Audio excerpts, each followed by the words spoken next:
You're watching a replay of Brain Drain with Rich Cabaceres. For more videos just like this, hit that red subscribe button.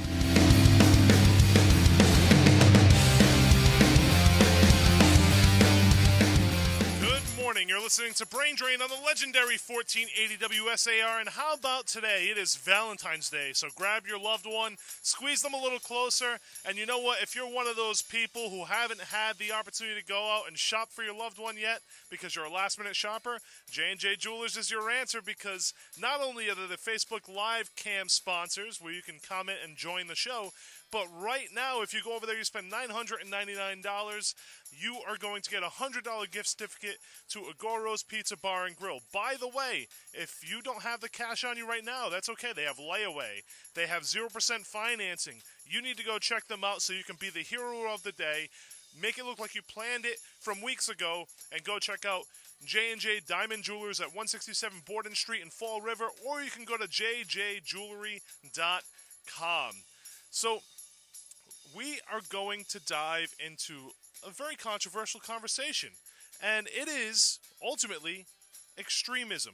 What causes people to decide to kill in the name of what they believe in?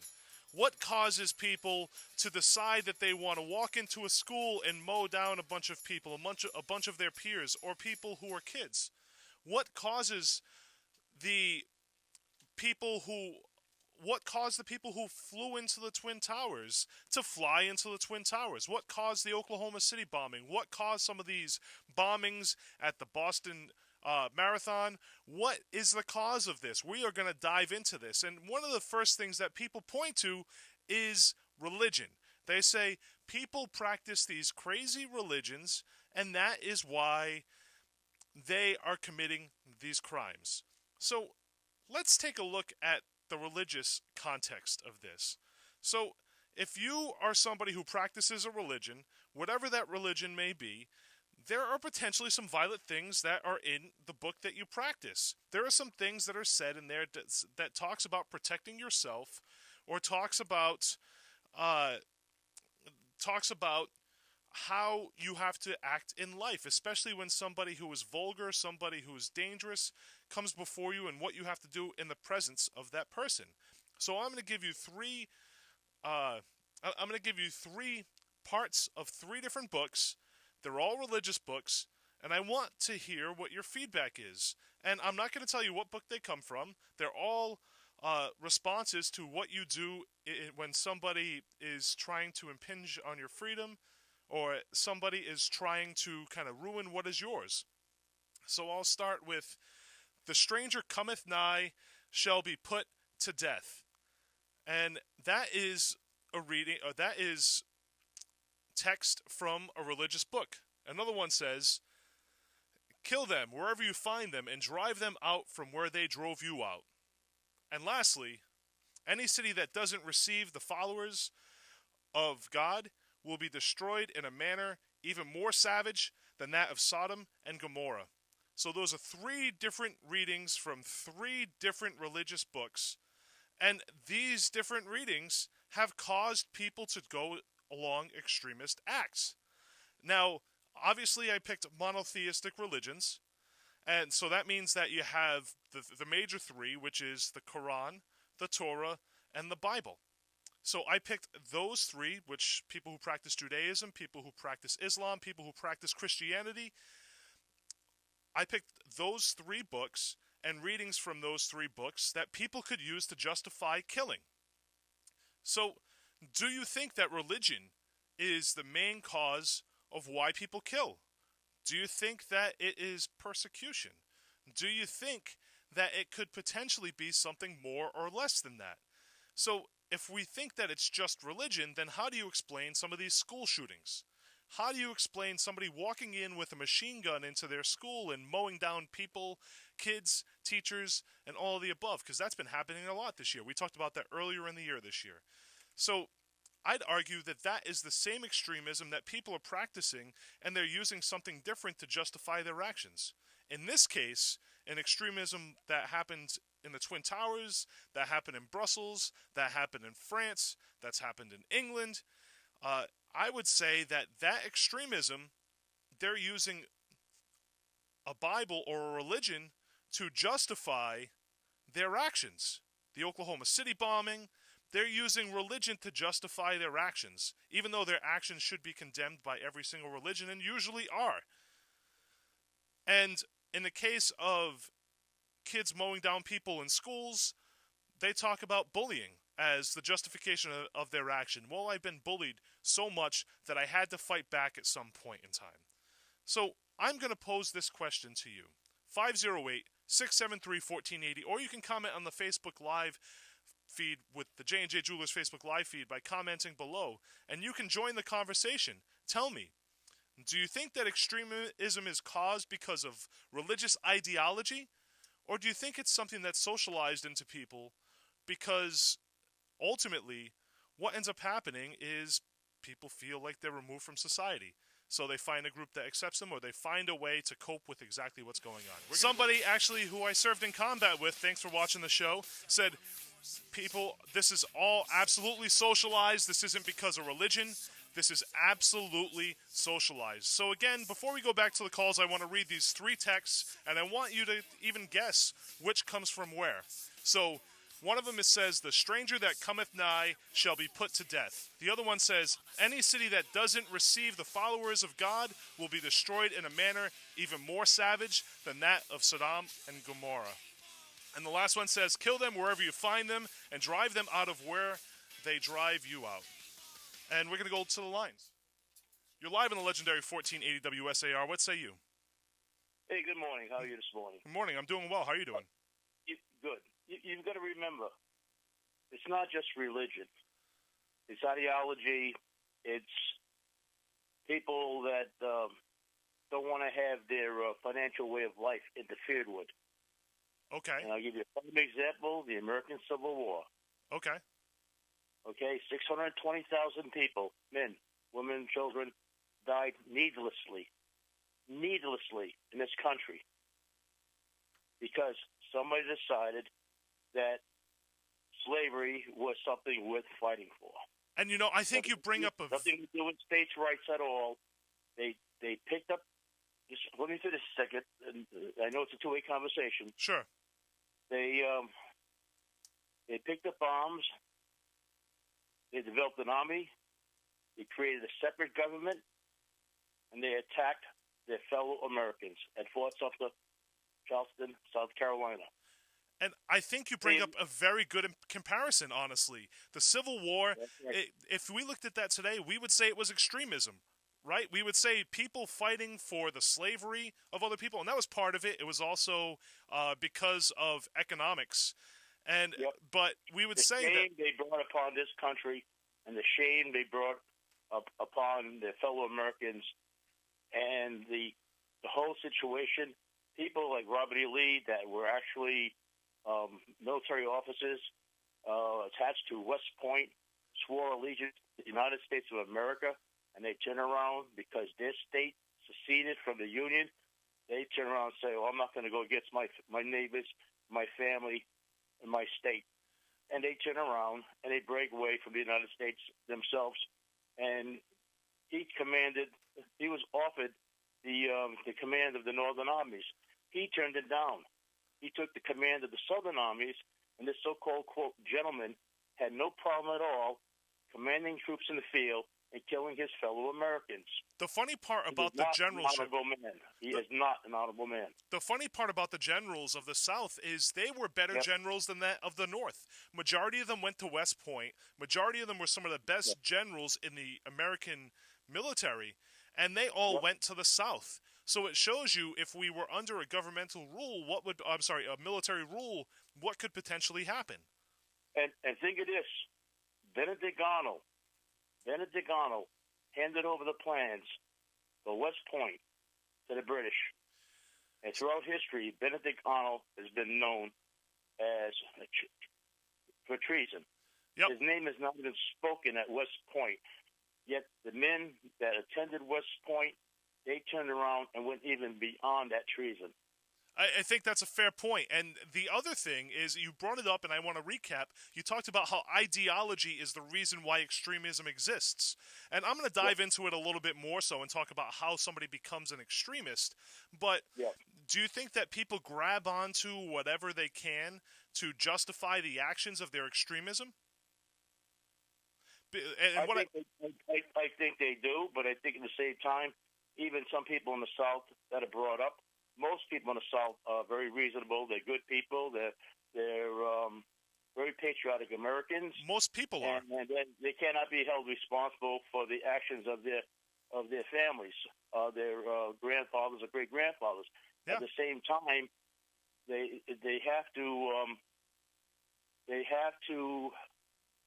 know what was done was wrong, and don't try to justify it to future generations to glorify something that there's nothing to be glorified. It's a shame, and again, it's a stigma on the South.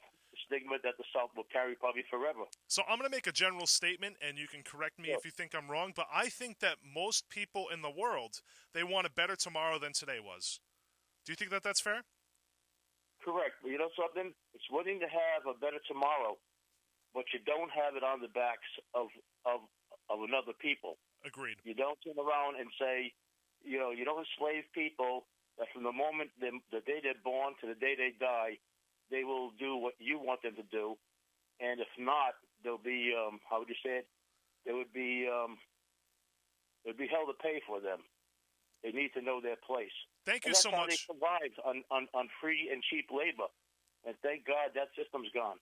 Thank you so much for your call. I appreciate you calling in with your opinions, and I think you bring up some fair points about how ideology is what the cause of this potential. Again, this is not a reflection on the individuals today that have born and raised there, have served their country, and the all-American boy. You got it. Just talking about that segment of history that, unfortunately, wish it never existed. Have a great day. You too. So, I think that's a fair point. It's about ideology, and I think as we go on through this conversation, you're going to see the word ideology pop up more and more and more. So again, I stated 3 religious texts, and one of the things that happens because of extremism is people like to point the finger at something that they don't understand and say, well, they're extremists. All people who practice Islam are extremists, or all people, if you go to the Middle East, all people who are Jewish are bad, or if they practice Islam. So, and the same statements can be made about Christianity by different people all over this country. So when you ask yourself if everybody is saying the same thing about each other, then what is the actual truth, right? So if you're in, say, Saudi Arabia, and you look at what's happening between Israel and Palestine, you're looking at that as an attack on your religion. So why is it okay for us to kind of look in the spectrum of Americans out and say anybody who doesn't practice the Judeo-Christian beliefs that we practice is bad, and they justify it by a couple of words in their book, even though it's a small percentage of that actual religion, when they're saying the same exact thing about us. They're saying the same exact thing about us. So really, what are we solving by doing that? So again, I want to read these 3 excerpts again. First one is, kill them wherever you find them, and drive them out from where they drive you out. The second one is, the stranger that cometh nigh shall be put to death. And the third one is, any city that doesn't receive the followers of God will be destroyed in a manner even more savage than that of Sodom and Gomorrah. So again, we're talking about 3 different monotheistic religions, the major monotheistic religions, the Bible, the Torah, and the Quran, and how they each have statements in there about how or what you should do when people impose on you with their thoughts or their beliefs. So again, to kind of dive into it a little bit more, what causes an extremist? So I'd make the argument that you, yes, me, you, everybody in society causes extremism. And you're saying, Rich, that's probably the most outlandish thing you've ever said on this show. And you know what? That very well may be true. But something to consider. When you look at who becomes an extremist, usually it's somebody who removes themselves from society or the norms of society, to decide that they want to shoot people in schools, to decide that they want to fly planes into buildings, bomb subways, go into news buildings and shoot people. So when you really, really look at what happens, it's somebody who feels isolated. And then they find something that justifies their beliefs, that they can justify their actions. So you have this person, let's call them person A. Let's say that they live in the United States of America. Let's say that they're getting picked on because of the color of their skin. Let's say that they're getting picked on because of the religion that they practice. Let's say that they're getting picked on because of the way that they look. And now there's some group, or there's some people, or there's some writing that makes that person feel like they belong somewhere. They can relate to it. So that person grasps at it because the society that they're in doesn't allow them to succeed. So they find a society that will. And a lot of times that doesn't turn into extremism, but sometimes it does. So they may be poor, they may not be able to get a job, and then they look and they find this group that's saying, hey, we'll pay you, and we'll let you kill all the people who have been bullying you your entire life. We'll let you kill all the people who have made you feel ostracized your entire life. So really, when you look and you say, what causes this? It very well could be the society that we live in, because we don't stick up for the small guy.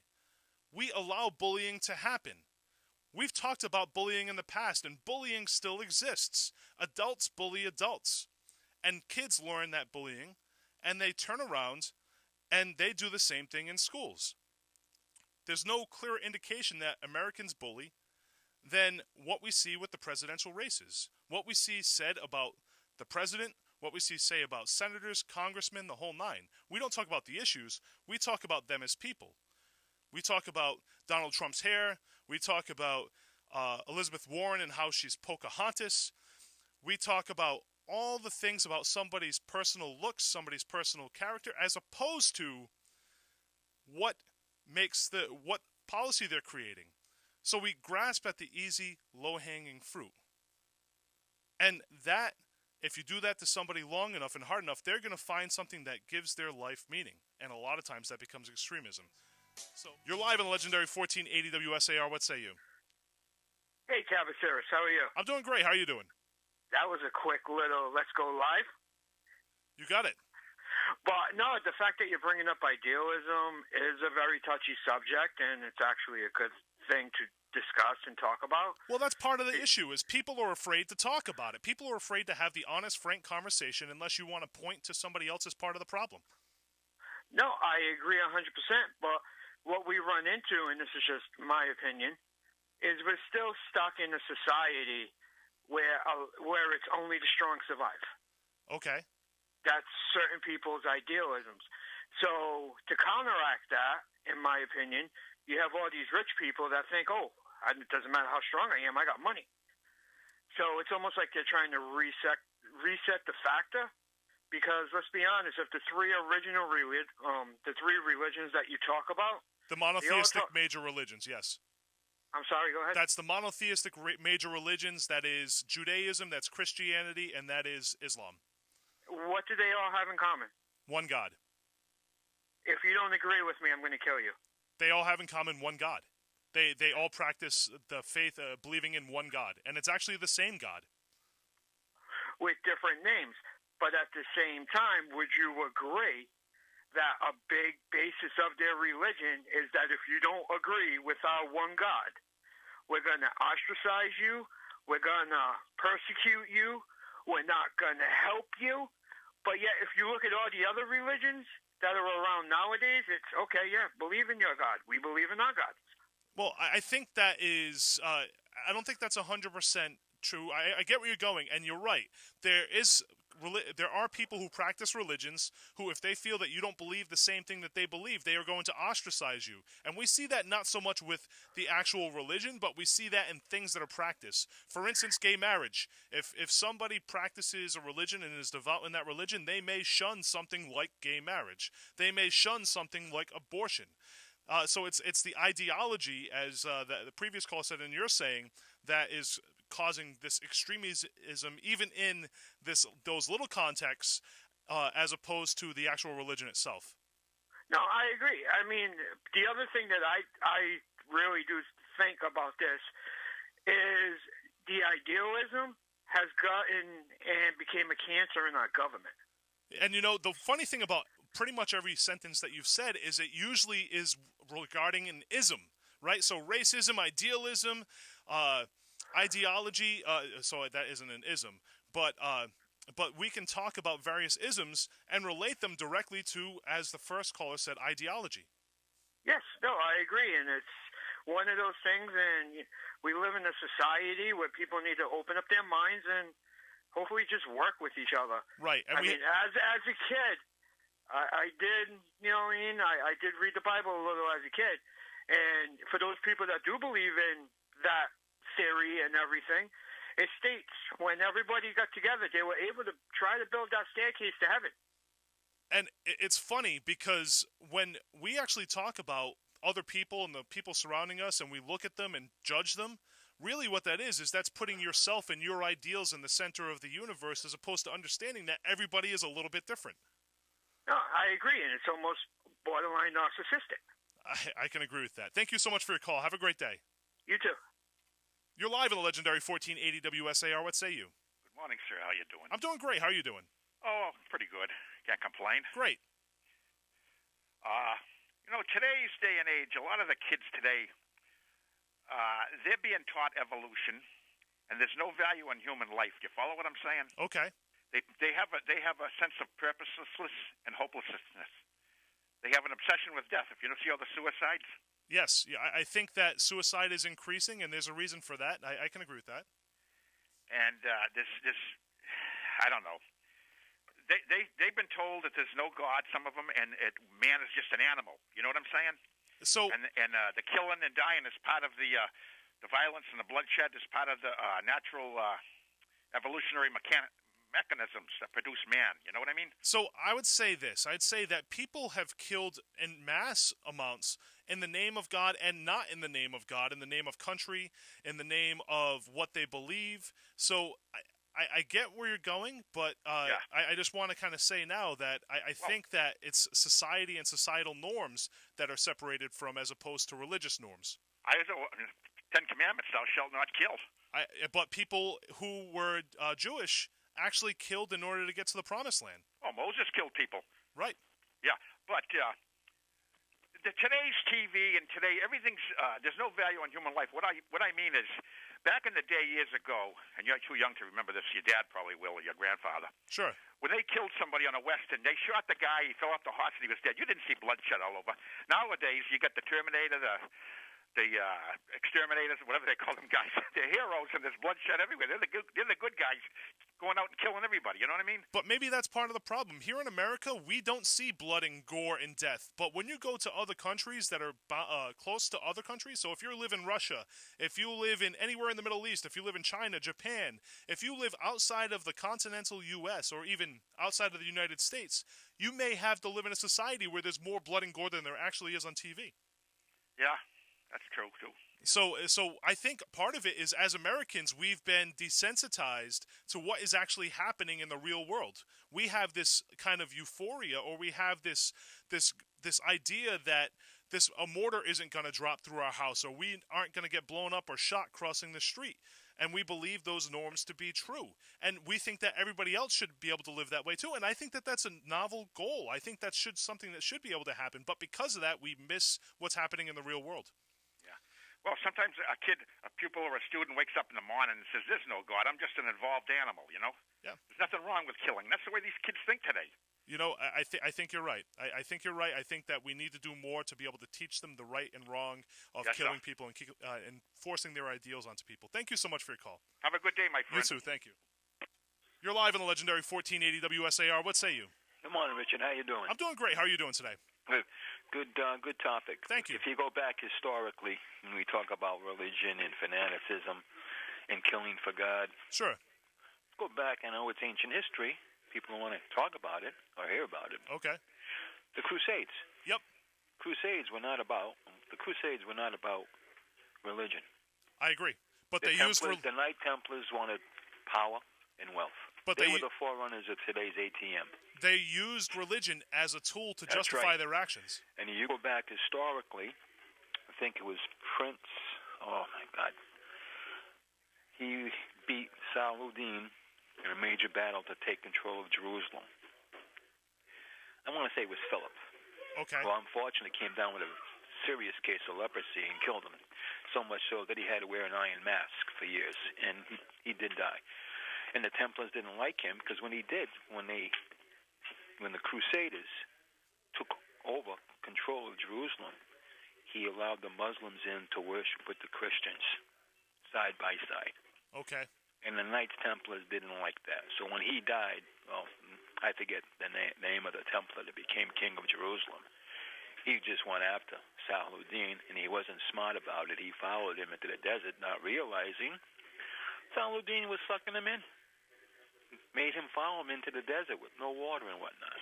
So it was about power and wealth. And that's the exact religion. point. A lot of times when it comes to extremism, when it comes to war, it's not about the country. It is not about the religion. It's not about the ideals. It's about the individual people who are at the top gaining power. And a lot of the problems we have today in the Mideast go back to World War I. And I'm going to try to read the book again, Seven Pillars of Hell. The by redistricting, we should call it, or the gerrymandering of the Middle East. Even though the English lied and say you will have control of your destiny to the Arab nations. And what happened? I think it was the French and the English and maybe the Italians divided up the Mideast. You got it. Nothing and more. We haven't recovered from that since. You got it. Thank you so much for care. your points. Have a great day. You're live in the legendary 1480 WSAR. What say you? Good morning, Rich. How you doing? I'm doing great. How are you doing today? I am well. I feel like people are getting a little attached to the religious aspect of extremism. Yep. And that's certainly a thing that exists, but I would argue that cultural extremism is a little more prevalent in America because there's not a ton of people in this country who will spill somebody's blood over their religion. But when you look at things like, let's say, race or identity, or, you have Antifa, you have plenty of very, very right-wing organizations in the country as well, and those are the kind of organizations who have little to do with religion or use religion as an excuse that are, that will kill people for what they believe in. You know, it's funny because when I heard your voice, I said, he's going to say something very profound. And I think you did exactly that. Thank you so much because I think you're right. When we look at what happened in Charlottesville with people walking around with tiki torches and then Antifa coming in and then there's being this battle and somebody getting hit by a car, we look at the KKK. That's all based on culture, societal extremism. Absolutely. And, Rich, I just wanted to respond to one of your previous callers who was talking about kids, not really having, I guess, much of a moral compass, essentially. I think that's kind of where he was going with it. One of the biggest failings, in my opinion, of public education, especially at the high school level, is they do not teach ethics. Agreed. You can be, you can have a very high IQ, you can be very intelligent, but if you're an unethical person, something has failed you, in my opinion. Thanks a lot, Rich. And thank you so much. I'd say one of the most fascinating classes that I ever had the opportunity to take was ethics. And then I dove into it a little bit more. I studied morality. And then I dove into it a little bit more and I studied theology. And it kind of inspired me to kind of go down the road of figuring out why people think what they think. And it is a really, really great opportunity for people. Ethics is for young people to understand who they are, why they think the way they think, and break some of the societal norms that may be around them, like racism. People still think that racism is okay in this country. Some do. Not everybody. Let me clarify that statement. Some people believe that racism is still okay. Look at the KKK. And I'd argue, look at the extremists who are in the African American society. they are saying things that are very racist as well. So there are people who are different groups and different cultures and different ethnic backgrounds who are still pushing these racist agendas. Meanwhile, majority of the people who live throughout the world, all they want to do is just have a better tomorrow than today was. If you're watching on Facebook Live, on J&J Jewelers Facebook Live cam, you're looking for a better tomorrow than today was. And that's majority of the world. So when you have these extreme people who are pushing these extreme things to cause civil unrest, to gain power, as a previous caller said, what is really happening? People are profiting, people are gaining more power on causing people to go at each other. We see that in politics, we see that in religion, we see that in cultural background. But again, when you look at what causes an extremist, there's specific things that happen, and pretty much down to a person, on how somebody converts from, say, a regular person who's going by and maybe God-fearing, to an extremist, and they're willing to kill in the name of what they believe. That's right, we are talking about extremism. And somebody on Facebook Live says, some people go to extremes as a defense mechanism, like you mentioned with the school shootings. Others go that way because of societal/governmental norms. How they then move forward and how they act on those feelings determines whether or not they're a piece of crap or actually attempting to stir the conversation to make things improve. So I think that's a fair point. Are they saying these things to try to make things improve? And I think that the way that you make things improve is by looking at what steps are you willing to take to make things improve. If you're willing to kill people, if you're willing to force people into a place that you're more powerful for them or than them, that is not helping them improve. That may help you improve and the people around you improve, but that doesn't help society improve as a whole. Now, it's okay to do things like protest. It's okay to do things like talk about how we can live together in harmony, how we can talk about ways that we can understand each other more so, but when you try to push your belief system in a way that is violent onto other people, you potentially are an extremist. And we look at not just religious groups, people who are in certain religious groups that are extremists. So we're talking about the 1%, the 0.5% of the people who practice Islam. I'd say the 1%, the 0.5% of the people who practice Christianity, and the same percentage of people who practice Judaism. But we could also say the people who are pushing things like racism. The people who are pushing things like kill those who don't agree with your racial beliefs. Kill those people who don't believe with your societal beliefs. We've seen people kill because of abortion. Mass killings because of abortion. Mass killings because of belief on war. Or not mass killings, but killings because of belief on war. We've seen assassination attempts because of things like that. We've seen assassination attempts because of political beliefs. So political extremism exists. World War I was started because of an assassination. So when we really go down the list of extremism, it doesn't just pertain to religion. That being said, I think it's important to talk about how somebody becomes an extremist, because all of these extremist cells recruit people, whether it be the KKK, whether it be radical Islam, whether it be radical Christianity, whether it be groups that are trying to overthrow governments. Every single group has kind of the same method of recruiting people. And what they do is they prey on the weak and the poor and the people who have been ostracized from society, and they give them the opportunity to be accepted in that extremist group. So if you have been bullying somebody in high school, if you've been bullying somebody in elementary school and they feel like they no longer belong in society, then you know what? They may get recruited to shoot up your school. And granted, we're not talking about a mass group who is convincing kids to shoot schools up, but there are websites right now that kids can go to and figure out how to shoot up a school and not get away with it, but effectively shoot up a school. If you think about that, that is extremism, except they're not recruiting them into a larger group. They're just getting them to carry out the actions that they think or deem necessary. So the same thing happens across the board. You have somebody who's removed from society. You have somebody who's poor, who's destitute, and they're looking for a place to turn. A lot of people turn to religion. A lot of people turn to things to understand things the things that they can't understand. But some people turn to extremism, and that is scary because if we want to do away with extremism, it's not by bombing people. Sure, we're going to do away with it immediately. But what about all those family members of the person that you just killed? What about all those friends of the person you just killed? They may become an extremist because of that very action. You want to stop extremism? You take the proactive approach and help people feel like they're part of society. You're live in the legendary 1480 WSAR. What say you? How you doing? I'm doing great. How are you doing today? Pretty good. There was a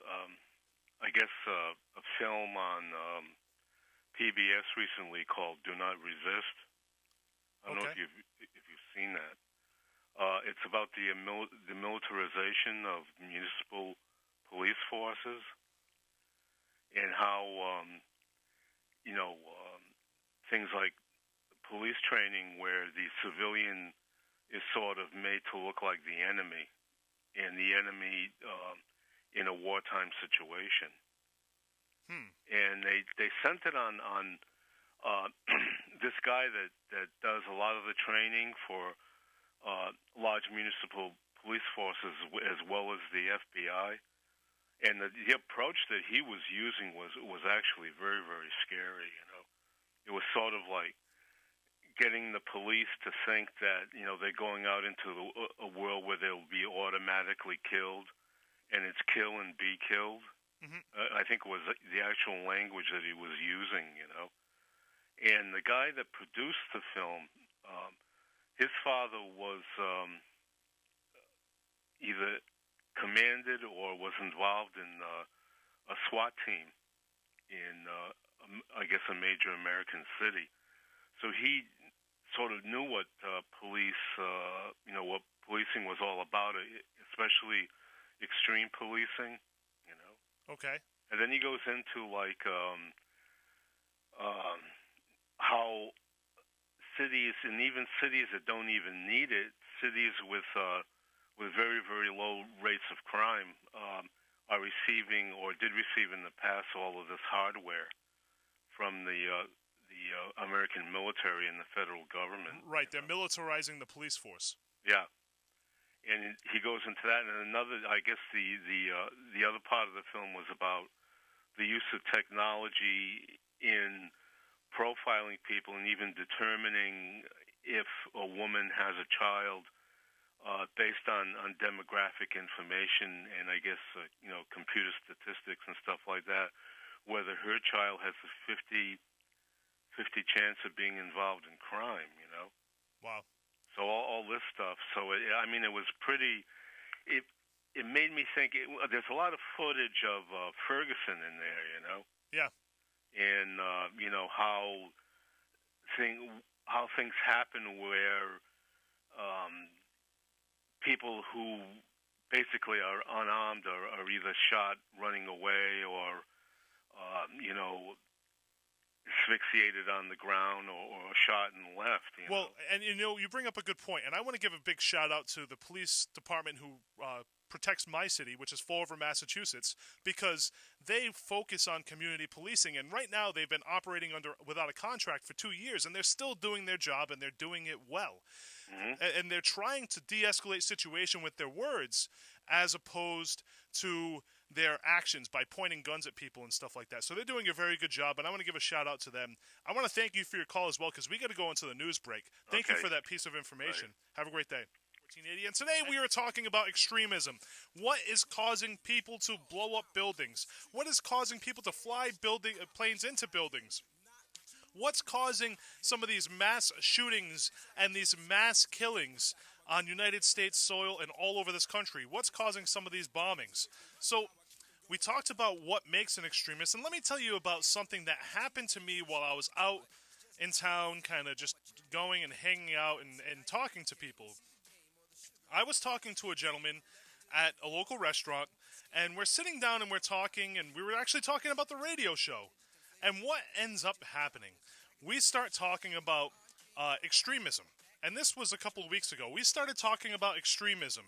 And he made the statement that these crazy religions are forcing people to kill other people. And I said, it's not the religion, it's the extremist group who's using religion as an excuse to kill people. And this has been seen in the past. And by the end of the conversation, he called me dangerous, and he said that I should be removed from society because I'm going to start brainwashing people with the idea that that Islam is a religion of peace, just like Christianity and Judaism is. But unfortunately, extremists look at this stuff and say, hey, this is the reason why they're killing people, because they have no other reason to justify the actions of somebody else that they don't understand.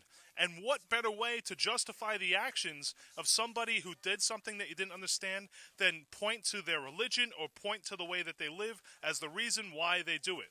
When really we should all be taking accountability for the extremist actions of other people. And let me put a case in point to that. So towards the end of my military career, I had the opportunity to serve with somebody, and I've said this story before on the air. I had the opportunity to serve to somebody who practiced Islam. I didn't know this the entire time I worked with him. I think I worked with him for a solid 4 or 5 years, who practiced Islam. He was a Muslim, and he was from Africa, legit from Africa. Great guy. He was one of my leaders, and he set a lot of examples for me. And today, he operates in the Immigrations and Customs Agency for the federal government. He is a federal agent for ICE. And this is a black male who is a Muslim and an immigrant. And so when you really think about who he works for, he breaks down basically every misconception of the misconceptions of Islam that exist. And he'll tell you firsthand. He's afraid to tell people that he's Muslim because he's afraid of the misconceptions, even though he is about to retire from the military. Even though he has served his country, even though he's working for the federal government, he feels like, unfortunately, people have a misconception, and it's because of the media. It's because of mainstream media who points to a reason why something exists and uses small snippets of extremists and says that that is the way that Islam as a whole is. Now, let's take ourselves and remove ourselves from American society. Let's say that we live in a place like Syria or a place like Russia, and whenever they show American society, they show people with white hoods walking around with crosses and preaching hatred towards people who are African American or people who are black in color or brown in color or people who are Native Americans, people who are not of Caucasian background. Now, imagine that. If every single time they say Americans and they show pictures of people in KKK outfits, what happens at that point in time? At some point in time, people who only watch those news mediums, the mainstream media who are using those snippets, they're going to start to believe that every single American is a racist. Every single American walks around with white hoods, white pointy hats, and white outfits. So I think that's what's happening here in the United States society. We look at people who practice the Islamic faith, people who are Muslim, and we point to them and say that they are the problem, the religion as a whole, as opposed to the extremists and what makes an extremist, because it's a cop-out. So again, I want to read these excerpts because there are still people, and there are probably people out there who feel that the Quran is an evil book. So again, I want you to call in. If you disagree with me, please call in. Let's have the conversation. You have the equal opportunity to talk that I do. And if you've noticed, I don't hang up on people. I let you disagree with me. 508-673-1480 if you want to join the conversation. But also, I want to put this out there. I stated 3 different excerpts from 3 different religious books. They are the 3 monotheistic books, which is the Quran, the Bible, and the Torah. And call in. Tell me which, and say that you want to take the challenge. And I will read each excerpt, and you can tell me which religious text it came from. And tell me why, if if you could use each of these texts to justify killing. Again, I'll read them.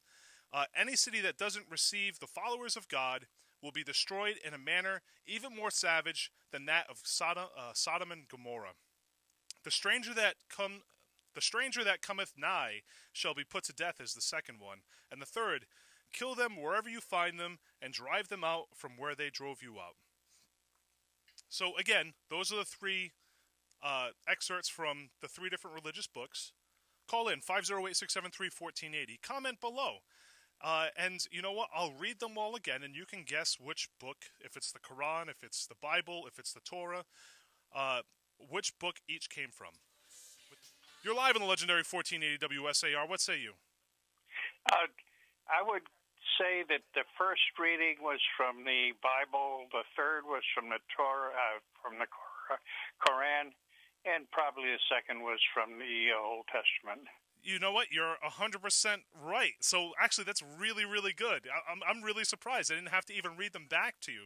And so yes, the first reading is any city that doesn't receive the followers of God, and actually it says Jesus, I replaced it with God, will be destroyed in a manner even more savage than that of Sodom and Gomorrah. Sodom and Gomorrah. The second one says, the stranger that cometh nigh shall be put to death, and that was the Torah, or the Old Testament. And the third one is, kill them wherever you find them, and drive them out from where they drove you out. And that is the Quran. So, now, go ahead. Yeah.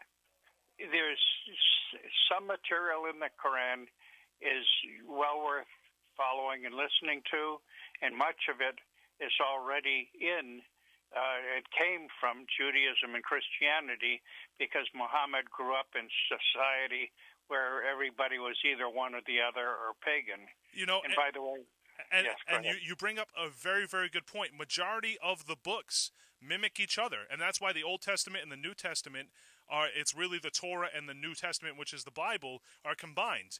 And the Quran was the third book that came out, which believes in the same monotheistic God that the other two believe.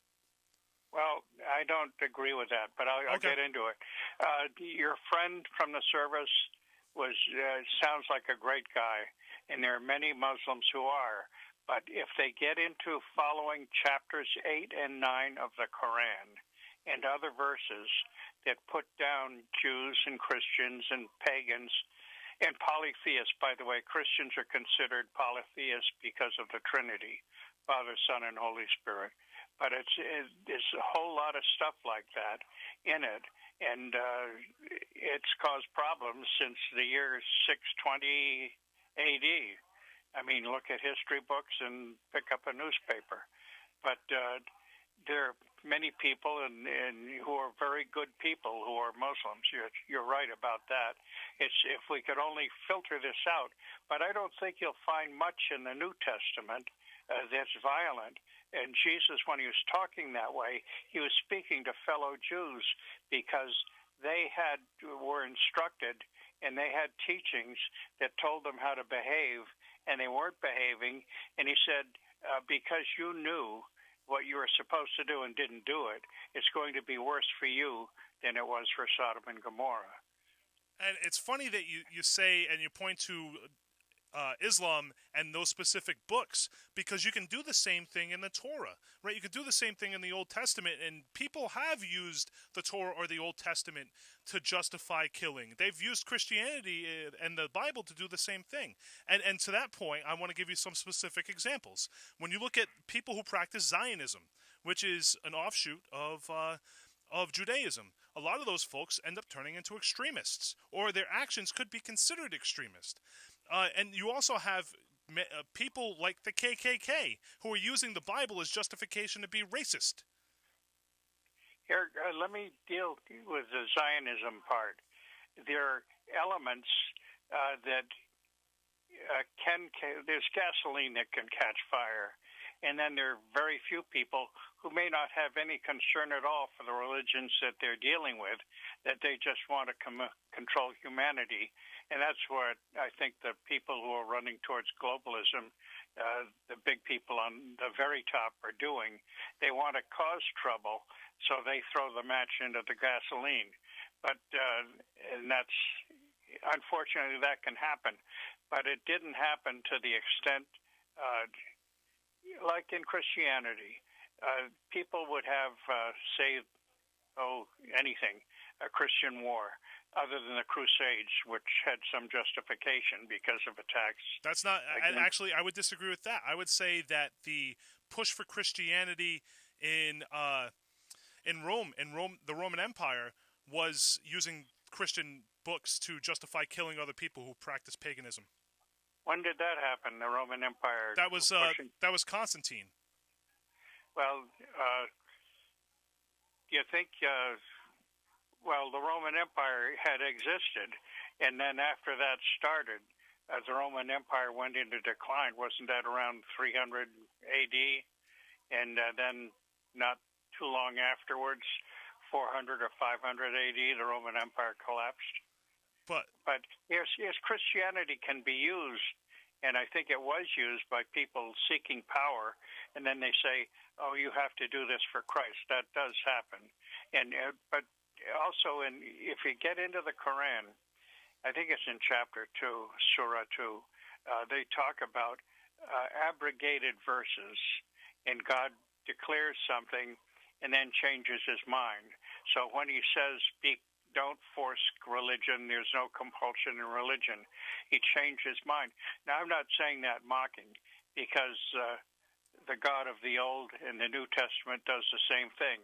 He's like a father who chastises his children and says, you'll never, go to the movies again, but changes his mind later when he sees the kids starting to behave. Hey, I don't want to make you feel like I'm cutting you off, so I want to allow you to make your last point. And before you do that, I really appreciate the fact that you called in and disagreed with me, because I think it's important for the conversation. So please make your final point, and I'm sure everybody's listening and they're appreciating what you're saying. So please go for it, sir. Yeah. Well, I appreciate you bringing it up and having it discussed rationally. To be positive, a good element in Islam is the forbidding of usury, and that is in the Old Testament as well, but not watched. And usury, the banking problems, the Federal Reserve System, it's one of the things that should be rejected. And, I appreciate your discussing these things and hearing and responding to it all. And listen, I appreciate an informed discussion based on information that you've read, and the two opinions of you and the opinions of myself going back and forth, because I think it's important to hear what normal discussion is supposed to sound like about something like this. That's what the First Amendment is all about. So people can discuss their opinions and hash it through. No one person has all the answers. Other people need to be listened to because they have their own justified point of view, what they got from upbringing or whatever, family training, that sort of thing. We all have differences of opinions. And, try to tone down the extremism, talk to each other logically, and not hide behind a flag or cross or a moon or whatever, and justify things that just please your own ego and greed. Here, simply, without getting into the first four commandments, if everyone, which I believe we should do, but follow the commandments, the last 6 commandments, and if people did that, if you examine them and look at them carefully, the world would be a much better place. Thank you so much. I really, really appreciate your call. Have a great day. You too. Bye. You're live on the legendary 1480 WSAR. What say you? What's up, Rich? How you doing? I'm doing great. How are you doing today? Good, good. I couldn't agree with that gentleman much more than what I could agree with. That gentleman was pretty much spot on. Okay. And I've said this before, Rich, religion, whatever God you believe in, assalamu alaikum, amen, all that good stuff that gentleman was saying, man. He was saying dropping a lot of knowledge there. Right. I think it's important to actually use some facts to have an opinion behind it. So here's my take on this, okay? Like I said, I agree with him, but I'm going to go a little step further. There's a lot of knowledge out there, Rich. There's division. This is stuff we were taught, man. From childhood program. The TV box is the most programmable programmable thing in your house, besides the phone now. It's been replaced by the phone. Right. And you can get addicted to these games on the phone, that gambling stuff on the phone, and that's to take from the distraction, to distract you from really what's going on. I agree. And I just heard a report about this the other day, Rich, about how, they're having the Super Bowl, these ads, all these TV shows that are popping out, this binge watching that's going on. It's to distract us from the real fact. And I'm glad to hear callers like that are actually awoke. There's a lot more people I'm noticing that are awakening to the knowledge and what's good and right and what's just for humanity, Rich. Now, I want to be clear. I don't necessarily agree with everything that he said. And he used some religious texts to back up his opinion. And my opinion is that every single religion that is monotheistic, and majority of religions out there want to live in peace and don't want to kill other people. But a lot of the religious texts talk about how they had to get to where they are today. And a lot of that involved killing. Here's the shocker. You know the biggest religion that nobody's talking about? Go for it. Satanism. Okay. Nobody's talking about this. All right, so... We're talking about Muslims. We're talking about Christians. No, I'm a Christian. I don't judge Muslims. Okay. But you know what I'm saying? We got to learn to all get along, regardless. But nobody's talking about the Satanism and this symbolism, Rich. Look it up. I mean, I'm going to be putting some papers out soon. I'm going to be, not publishing some stuff, but putting some things on the internet that I've come across, like Aleister Crowley. Do you know he has ties to George Bush as a cousin or family member?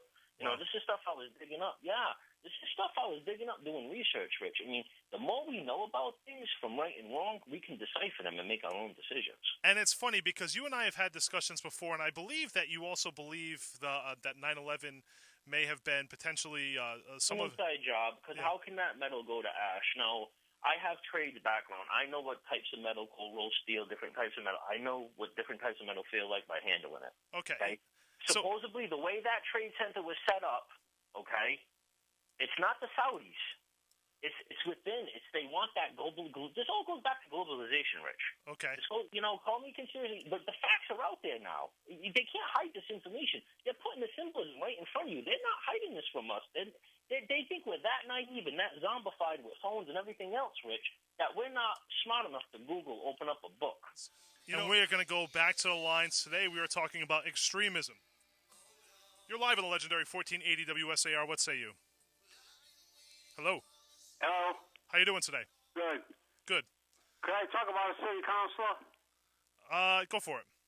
Councilor number 3. Okay. So, about the paper. You see the paper today? That's Steve Camara, and you're talking about him being a slumlord. Right.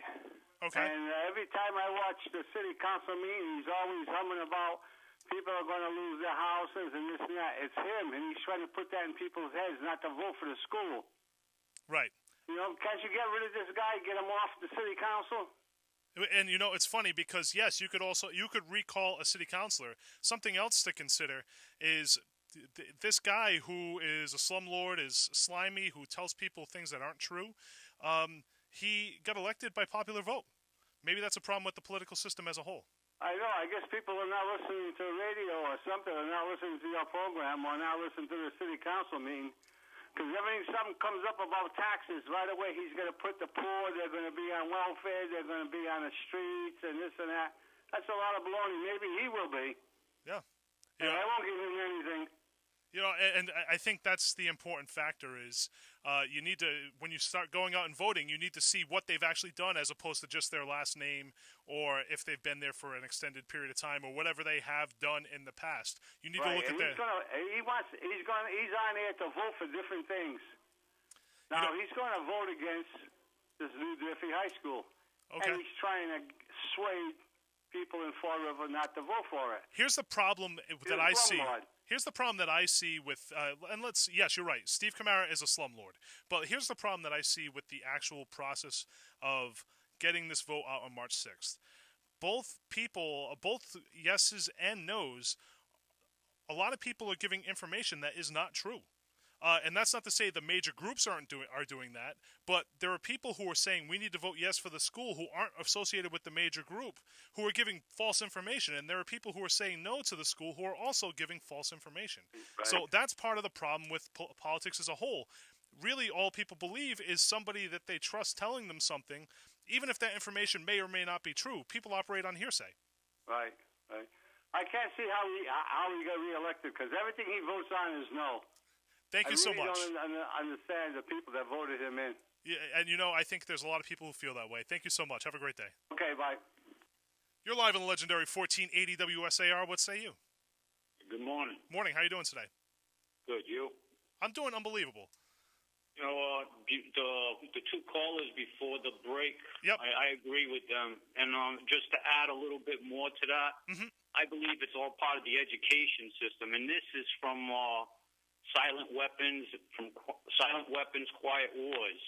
This was developed right after World War II. And this is under energy. And I believe... I agree with you, and just to kind of have a conversation, I agree with you that I think that if we had more education, if we helped people who feel like they're ostracized from society come back into society and feel like they belong, and we stop picking on people who aren't like us, something like extremism would really, really reduce, because extremism is happening more than just in religious texts. People are going into schools and shooting up kids. People are going to casinos and shooting out windows to people who are at concerts. So extremism is more than just in the context of Islam. How do you feel about that? Well, this is what it says under energy for silent weapons for quiet wars. The quality of education given to the lower class must be of the poorest sort, so that the moat of ignorance isolating the inferior class from the superior class is and remains incomprehensible to the inferior class. With such an initial handicap, even bright lower-class individuals have little, if any, hope of extricating themselves from their assigned lot in life. This form of slavery is essential to maintaining some measure of social order, peace, and tranquility for the ruling upper class. And it's funny because that kind of thing is still happening. In the 90s, we didn't have net school spending, and net school spending, people were taking money from education to pay for other things. And when it doesn't matter how much money you spend on... Well, it's the quality of education.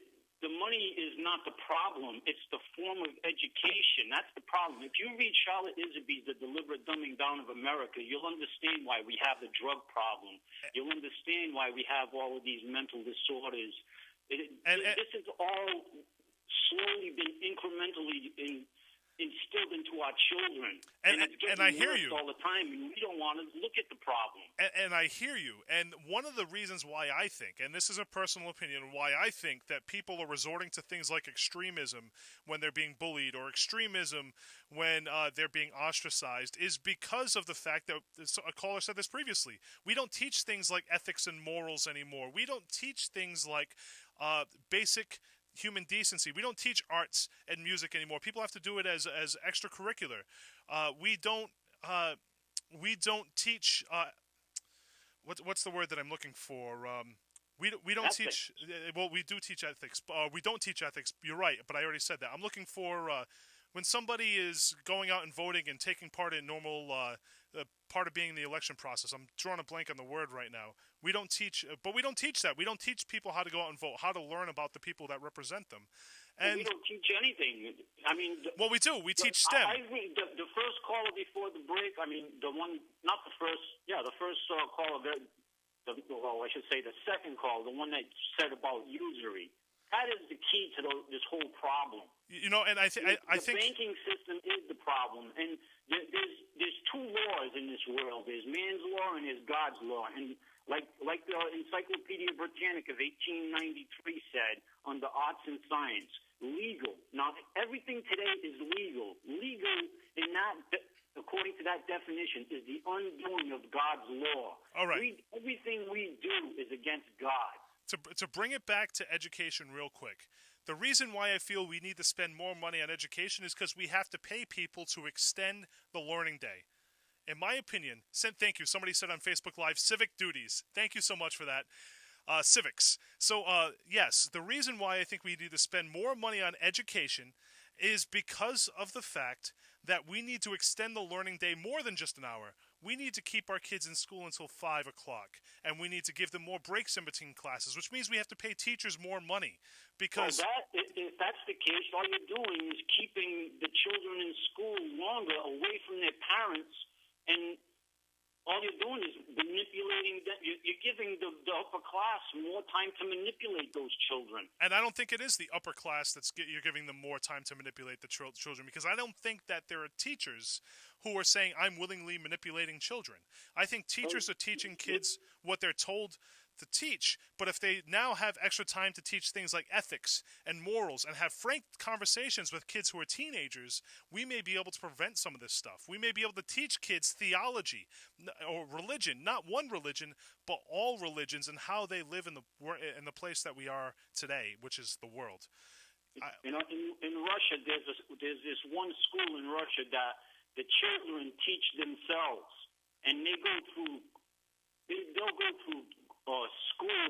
grades, like they'll accomplish 2 and 3 year grades in 1 year's time, because they're all teaching one another. There's no teachers in the school. The only one that's there is the principal, and these children make their own clothes, they do their own arts, they create their own music, they do everything. I mean, they had a 10-year-old child teach a university level student biology, and he couldn't understand it when his university professors taught him, but somehow this 10-year-old child got through to him. Isn't that amazing? The So power if you want to check that out, that's called a student-run school. Yes, inspiring. It's on YouTube. It's about a half hour long. I'll take a look at that. They don't use any money.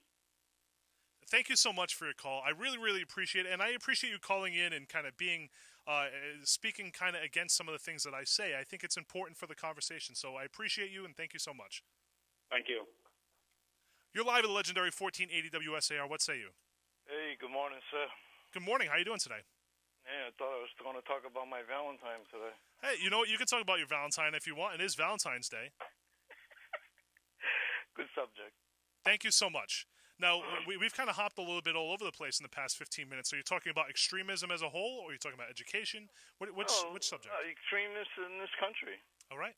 Well, I think Why don't we start there, since we live here? Right. And I think every single time a kid walks into a school and shoots up the school, they became an extremist. Mm-hmm. And we don't count that as extremism. Why? Because it's not related to a religion. But in my opinion, that's extremism. They're willing to go to the extreme and potentially lose their own life as a child because they've been ostracized from society. You think it's about power? I think it is about power.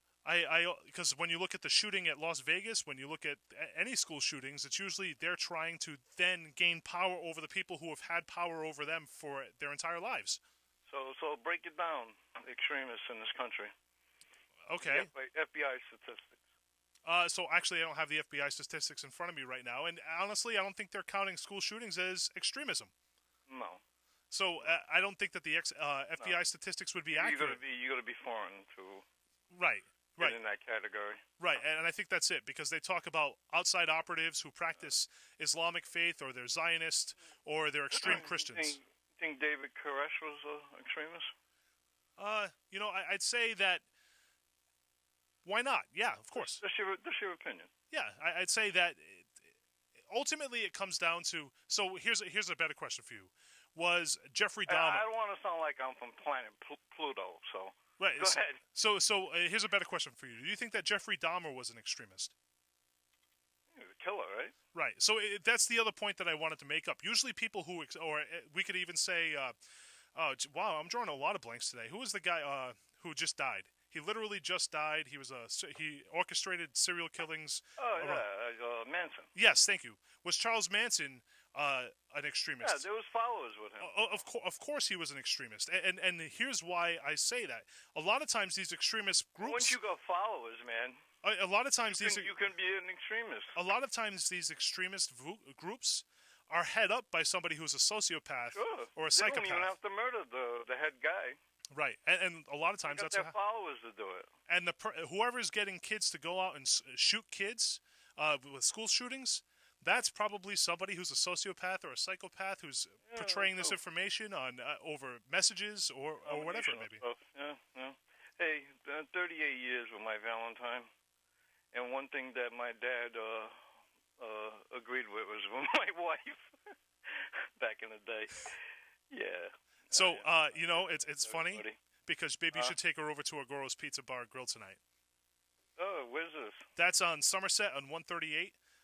You go pretty much close to the what border is that? You just drive down County Street in Somerset and just keep going, and it's over there. You got to go check them out. Their food is delicious, and it's a great spot to go for Valentine's Day. All right, sir. You got it. Have a good one. Enjoy. Take care. You're live at the legendary 1480 WSAR. What say you? Hey, you said that you don't think there are teachers who indoctrinate, well, what about that teacher, Salcido, I think is his name, who recently came out? I guess a couple of the kids were wearing, military stuff, like a shirt for the Marines or whatever it was, because his father is in the military. Right. So, he was probably wearing the shirt at the school, and this teacher started lambasting him and going after him, and he went against the military, and he said, you shouldn't be wearing that, and the military, they're the lowest of the low. They don't get the best and the brightest. They're not educated. They're not this. They're not that. Mm-hmm. They're the lowest of the low, and he just went off on a rant. You got to look this up. His name is Salcido. I think you bring up a good point, but just like any other large group, there are people who are outliers. My statement is essentially that I don't think teachers as a whole try to indoctrinate people. I think saying, you said you made an absolute statement. There were no teachers doing it. I'm just enough. And just telling you, there's one that is. And fair enough. If I made if I made an absolute statement, then I am incorrect, because you can never say an absolute about a large group like teachers, because there are always outliers. Anybody, or Christians. Fair enough. Or Jews. And extremism is outliers. Republicans, or anybody. Right. Democrats, whatever. And even the conversation, extremism is about outliers. It's about outliers in different groups who are justifying their actions by pointing to texts, whether it's religious, whether it's ethnic, societal backgrounds, whether it is things that they point to that have been unjust towards them. They use reasons to justify their actions, and they're also outliers as well. Yep, I only called in because you said no teachers. And, I think that's fair, and thank you so much for letting us know about that one example, and I appreciate you calling in and clarifying. Look it up on the web, Salcido is his name. You got it. And even if you didn't point to that one example, if you would have called in and said, are you saying that no teachers do this? Mm-hmm. I would have agreed with you that there are always outliers. So I appreciate you correcting me on that point. All right, thanks. Thank you so much. Have a great day. You too. You're live on legendary 1480 WSAR. What say you? Hey, how you doing? I'm doing great. How are you doing today? Councilor Camara, what a disgrace. Why do you feel that way? He should be recalled. I'm sorry. So why do you feel that way? Oh, a lot of reasons. I'm not crazy about his military choice, first of all. All right, so just remind me, what is that military choice? He went to jail rather than go to join them. Yeah, and you know I'm a veteran. You know I'm a combat veteran. Yeah, you know how I feel. I'm sure you know how I feel about that. Yeah, this guy, one time he had tenants. The police told him that they thought they were dealing drugs in there and they were going to raid it. They raided the place. The place was clean. What do you think? He told his tenants, of course. And it's funny when we talk about this, because we're talking about a guy who really has been misleading people pretty much his entire political career, and because of that, how about this one? He's supposed to be such a great friend. Hold on 1 second, real quick. So he's been misleading people his entire political career. Oh yes, he has. And he still gets elected. He still gets elected to office. If you can't point to that being a reason why the political system is messed up, then I don't know what is. I'm sorry. You said about him being a good friend. There was one more thing.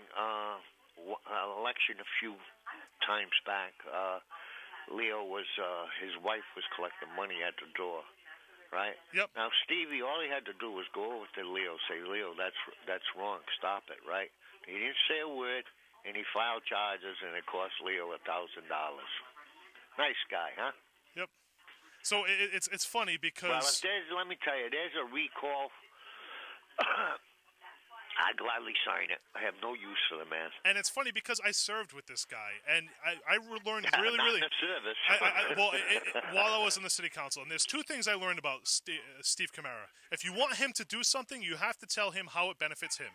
And the second, he's not doing nothing unless it's for him. And the second thing is, if you ask him to do something and expect him to keep his word, you're better off crapping in one hand, because hoping in the second hand is highly unlikely.